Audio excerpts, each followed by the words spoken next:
Diz assim a palavra do nosso Deus: Indo Jesus para a região de Cesareia de Filipe, perguntou aos seus discípulos: Quem os outros dizem que é o Filho do Homem?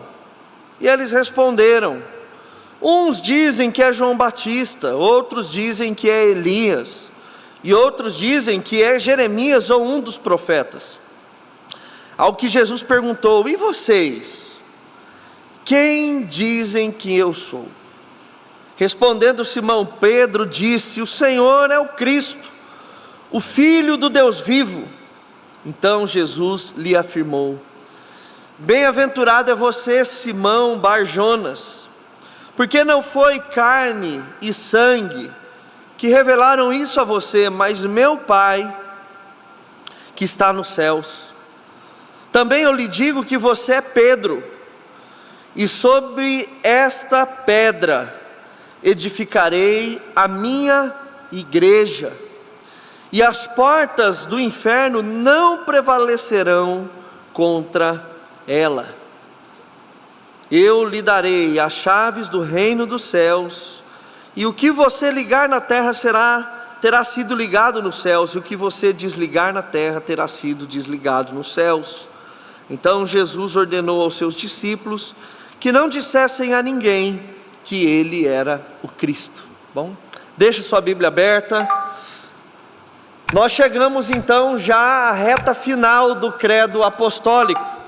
Ele começou dizendo: Creio em Deus Pai Todo-Poderoso, Criador dos céus e da terra, e em Jesus Cristo, seu único Filho, nosso Senhor, o qual foi concebido por obra do Espírito Santo, nasceu da Virgem Maria, padeceu sob o poder de Pôncio Pilatos, foi crucificado, morto e sepultado, desceu à mansão dos mortos, ressuscitou ao terceiro dia, subiu ao céu, está sentado à mão direita de Deus Pai Todo-Poderoso, de onde há de vir para julgar os vivos e os mortos. Creio no Espírito Santo, na Santa Igreja, presente em toda a terra, na comunhão dos santos. Esse é o ponto do credo apostólico que nós vamos falar dessa noite. Igreja. E a igreja, quando nós falamos sobre ela, a nossa mente ela pode ser recheada de inúmeros pensamentos, inúmeras ideias. Afinal de contas, eclesiologia é uma das matérias dentro da teologia onde se tem muito ensino, muito estudo, e muitas também existem compartimentos sobre liturgia, sobre a função da igreja, sobre membresia, sobre disciplina, de modo que é impossível que nessa noite a gente esgote em pouco tempo cada um desses temas. Mas é importante que a gente possa entender, pelo menos em linhas gerais, o que é a igreja, que Jesus ele fala aqui em Mateus capítulo 16, e essa igreja que é citada no credo apostólico. Então nessa noite eu gostaria de trabalhar com os irmãos de modo breve, cada uma dessas expressões à luz da Bíblia, que nós lemos no credo apostólico. A primeira expressão que nós lemos no credo apostólico, é a afirmação que a igreja, ela é santa. E quando nós falamos que a igreja é santa, nós não devemos entender que com isso estamos criando uma divindade. Igreja não pode ser objeto de culto. Mas quando nós entendemos que a igreja ela é santa, um dos adjetivos da igreja, é especialmente por duas coisas. A primeira delas é o que nós acabamos de ler no texto.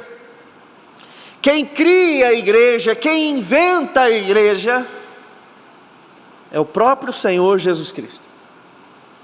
Porque uma das crendices populares é de que igreja é uma coisa criada da cabeça do homem.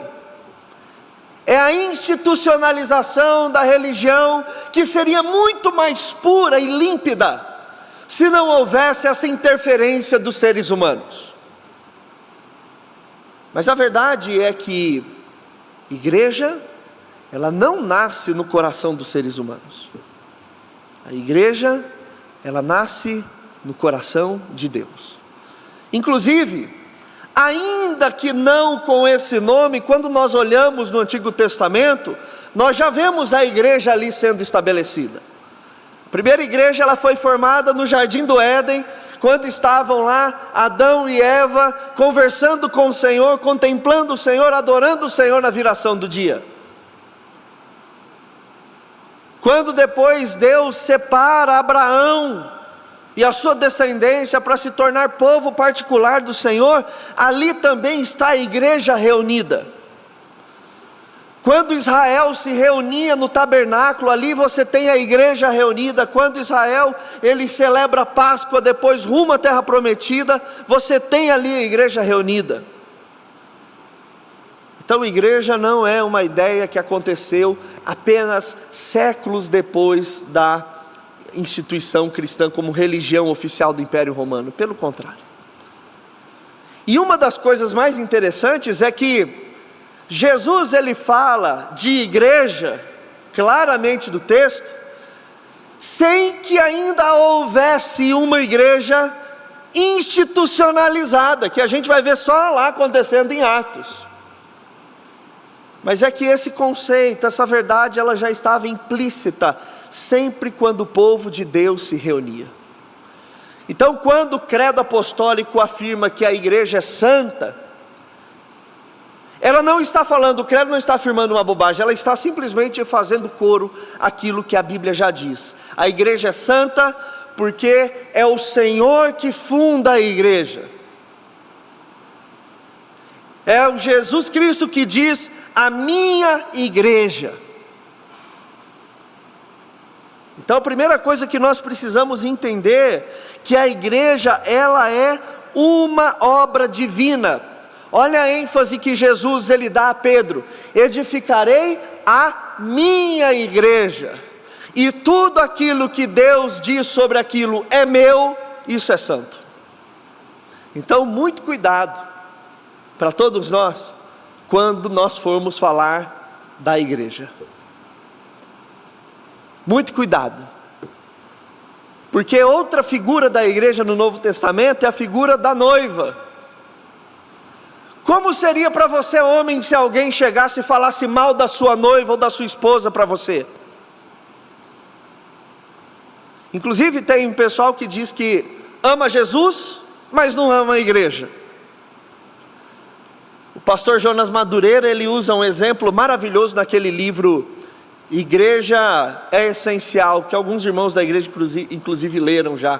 Ele fala assim: como eu poderia jantar na casa de alguém, se esse alguém falasse assim: olha, eu quero muito que você vá jantar na minha casa, eu gosto muito de você, mas eu não quero que você leve a sua noiva, eu não quero que você leve a sua esposa porque ela é muito chata, eu tenho diferenças com ela.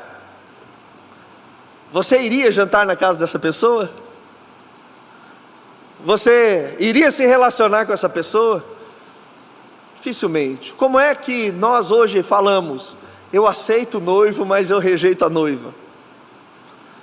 Então, mesmo com a feiura da igreja institucionalizada, a feiura porque ela é uma instituição divina e humana, porque é de Cristo, mas Ele entregou aos seus discípulos, ao seu povo, e porque somos nós que estamos tocando a igreja em certa medida, é que ela tem as suas falhas, mas isso não significa que ela deixou de ser santa. Em Apocalipse nós vamos ver que Jesus é aquele que anda no meio das igrejas. Esse é o nosso Jesus. Mas não é só isso. A igreja também ela é santa, porque quem faz parte da igreja do Senhor é um povo santo. Se nós estivéssemos numa igreja neopentecostal, nesse momento eu falaria para você: olhe para o seu irmão e diga para ele: você é santo. Só o Tiago que é santo, literalmente, né? Nascido, tem o time do coração, né? Mas nós somos um povo santo. Você pode sim olhar para si mesmo ou para o seu irmão e falar: eis aí um santo. Mas porque nós somos ídolos, ou porque nós somos perfeitos, não, porque Jesus Cristo nos santificou. Todo o mérito que nós possuímos em relação à salvação e estar em paz com Deus, reside no Senhor, mas Ele nos fez um reino santo para Ele. Tanto que se nós olharmos a Bíblia, e você pode fazer isso na sua casa, depois Atos capítulo de número 20, a partir do verso 17, você vai ver Paulo se encontrando com os presbíteros da igreja de Éfeso. E uma das coisas que Paulo ele enfatiza para aqueles presbíteros é: cuide bem do rebanho de Jesus, porque é a igreja que Jesus comprou com o sangue dele.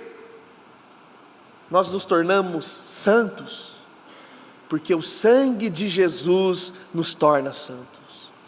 Ele nos agrega valor. O que a Bíblia diz? Que sem santidade ninguém verá a Deus. Como é que nós poderemos ver a Deus? Só tem um jeito: se formos santos. E como nós nos tornamos santos? Quando somos banhados pelo sangue de Jesus. Paulo, quando ele vai fazer a saudação das suas cartas, como por exemplo Romanos 1,7, 1 Coríntios 1,2, 2 Coríntios 1,1, Filipenses 1,1, Colossenses 1,2, ele se dirige à igreja chamando esses irmãos de aos santos, que estão em Éfeso, que estão em Filipos, que estão em Corinto, aqueles que são santificados pelo Senhor.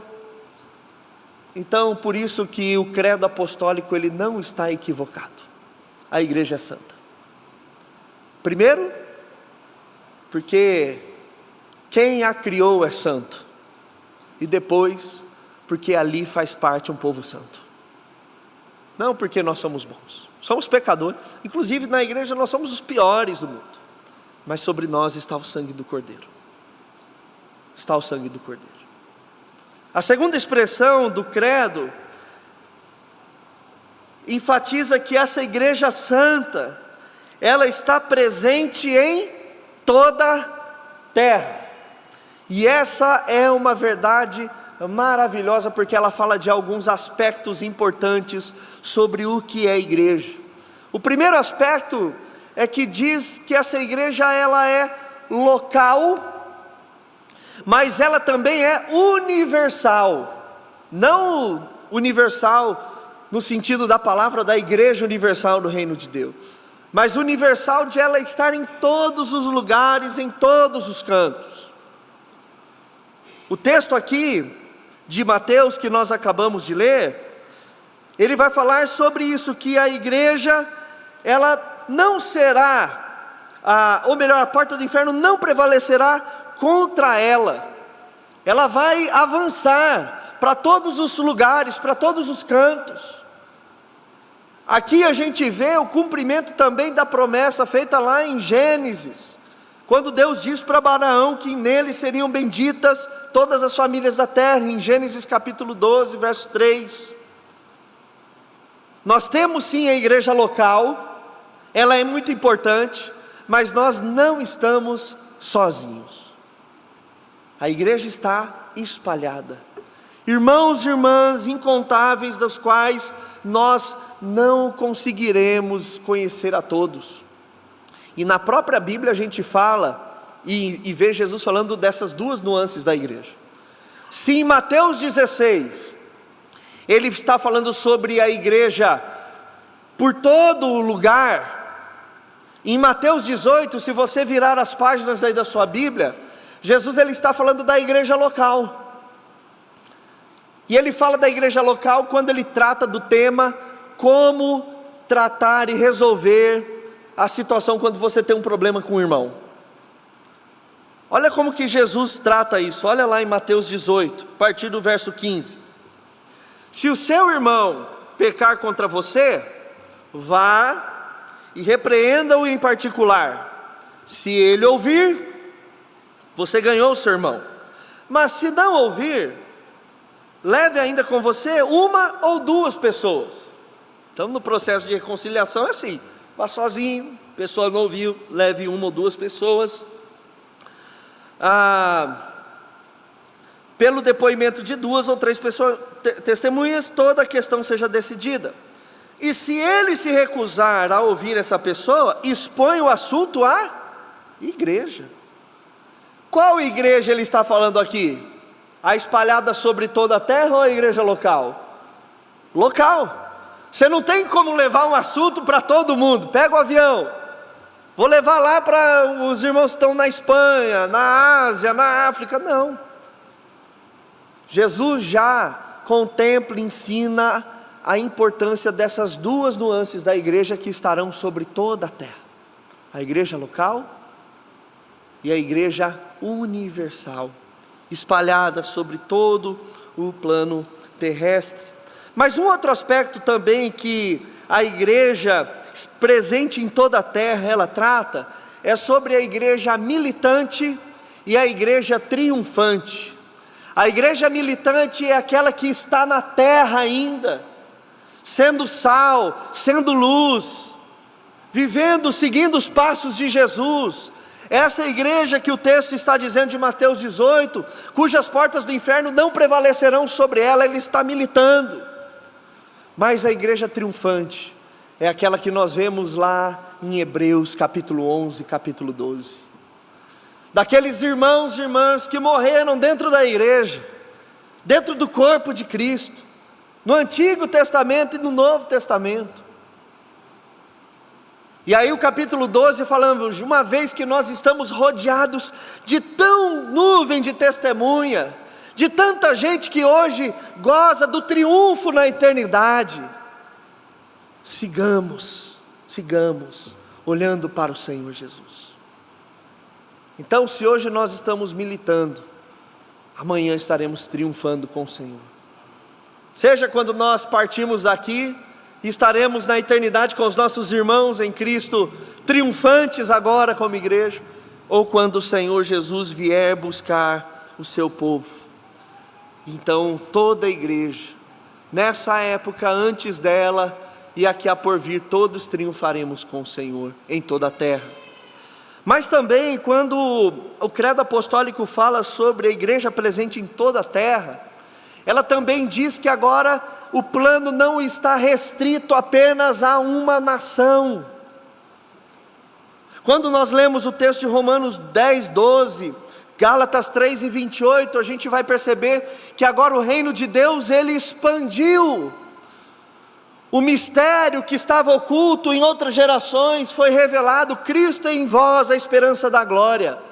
Agora não é algo exclusivo do judeu, agora todo o povo, gentios, a promessa de toda a língua, raça, tribo e nação está se cumprindo. É a igreja espalhada por toda a terra, não só do ponto de vista estrutural, mas também étnico, global, cultural, linguisticamente. Toda gente, de toda língua, tribo e nação, agora fazem parte dessa igreja presente em toda a terra, que antigamente foi tipificado através dos judeus no Antigo Testamento, os israelitas, mas apenas como um prenúncio daquilo que viria a ser a igreja espalhada por toda a terra. E o credo então ele vai encerrar falando sobre a comunhão dos santos, e a comunhão é algo extremamente precioso para a igreja. Nós vivemos em comunidade, por isso que uma das figuras de igreja que nós temos na Bíblia é corpo, é família, é edifício, que é formado cada um por sua pedra, o corpo que é formado pelos seus membros, é a videira que é formada pelos ramos. Por isso que sempre quando a Bíblia trata de igreja, ela trata de comunidade, ela trata de coletividade.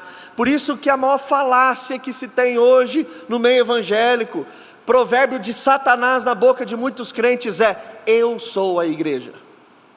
Isso não existe na Bíblia. Isso não existe na Bíblia. O que nós temos na Bíblia é a família da fé. É a igreja se reunindo sempre. Por isso que esse povo fala assim: meu relacionamento com Deus eu levo sozinho, não preciso de ir na igreja, não preciso estar com outros irmãos, não preciso me envolver. Eu vou no culto, chego depois que o culto termina e vou embora antes dele acabar. Não quero contato, não quero relacionamento. Isso é antibíblico. Isso é antibíblico. Nós somos um povo especial. Não é de estranhar que Jesus ele usa no seu Sermão do Monte duas figuras muito interessantes, que é o sal e a luz. O sal, ele é discreto. O sal, ele é imperceptível. Lá no saleiro que você tem na sua casa, você vê o pote de sal, você vê ele lá todo branquinho, reunido, cada grão, junto com o outro. Mas depois que você espalha, tenta achar o sal na comida, ele se perde. Mas ele está lá. Quando você dá uma garfada, você não está vendo o sal, mas você sente que ele está lá. Assim é o crente na sociedade. Ele está discreto, disfarçado, nas mais variadas profissões, mas ele está lá para dar sabor, para ser uma degustação daquilo que é o reino de Deus na vida de alguém. Só que a outra figura que Jesus usa, ela é descarada. Ele fala sobre a luz, ele fala sobre a cidade edificada num alto do monte, que é impossível de esconder. Esse é o povo de Deus reunido. Esse é o povo de Deus que quando passa a gente aqui vai ver, olha lá, tem um templo que está aceso as luzes, tem um povo cantando em voz alta, tem um povo que está fazendo barulho, porque realmente, se de um lado o povo de Deus, na sua individualidade, ele é discreto, ele é como o sal, quando nós reunimos nós temos que fazer barulho. E esse é o valor da comunhão, é estarmos uns com os outros e chamar a atenção mesmo. A comunhão é algo importante para a igreja. E por que a comunhão ela é importante? Vamos ver lá em João capítulo 13, abra aí sua Bíblia, Evangelho de João, capítulo de número 13.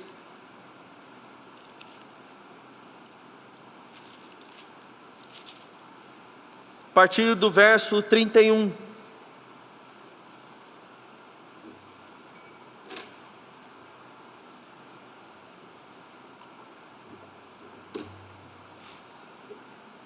Quando Judas saiu, Jesus disse: agora foi glorificado o Filho do Homem, e Deus foi glorificado nele.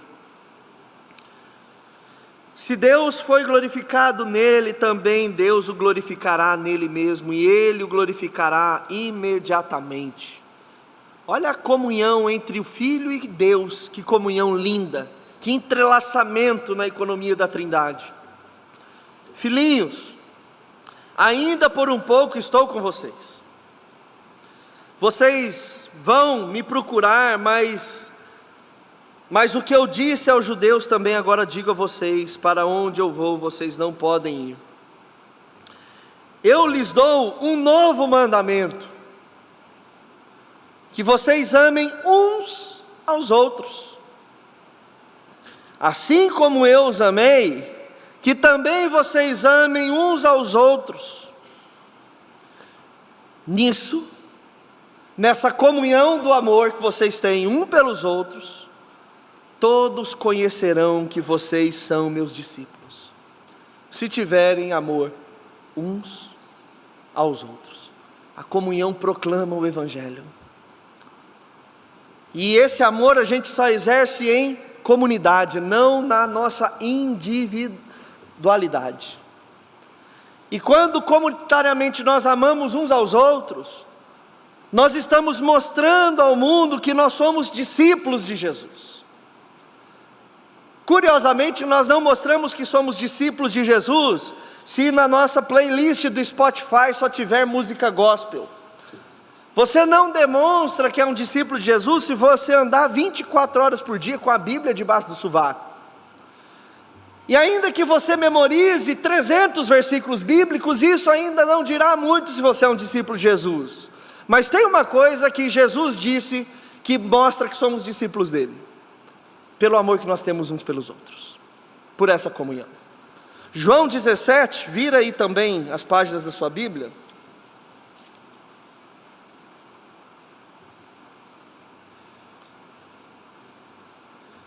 Verso 20, essa oração maravilhosa de Jesus. Ele diz: não peço somente por estes, pelos discípulos, mas também por aqueles que vierem a crer em mim por meio da palavra que eles falarem. Jesus já está orando por nós aqui, porque nós somos fruto da pregação apostólica. Olha a ênfase na comunhão que Jesus dá: a fim de que todos sejam um. Comunhão, que todos sejam um. E como tu, ó Pai, está em mim e eu em ti, também eles estejam em nós, para que o mundo creia que tu me enviaste. Eu lhes transmiti a glória que me deste, para que sejam um como nós o somos, eu neles e tu em mim, a fim de que sejam aperfeiçoados na unidade, para que o mundo conheça, lembra lá João 13, que tu me enviaste e os amaste como também amaste a mim. Por isso que a comunhão, ela é importante. Se alguém falar para você que comunhão na igreja é bobagem, lembre-se desses textos. Não basta só estar na igreja local, não basta só fazer parte da igreja universal, não basta só estar na igreja militante, triunfante. Nós precisamos também da comunhão. Possamos exercitar isso todos os dias da nossa vida, sempre que tivermos a oportunidade de buscar por elas, em nome de Jesus. Amém?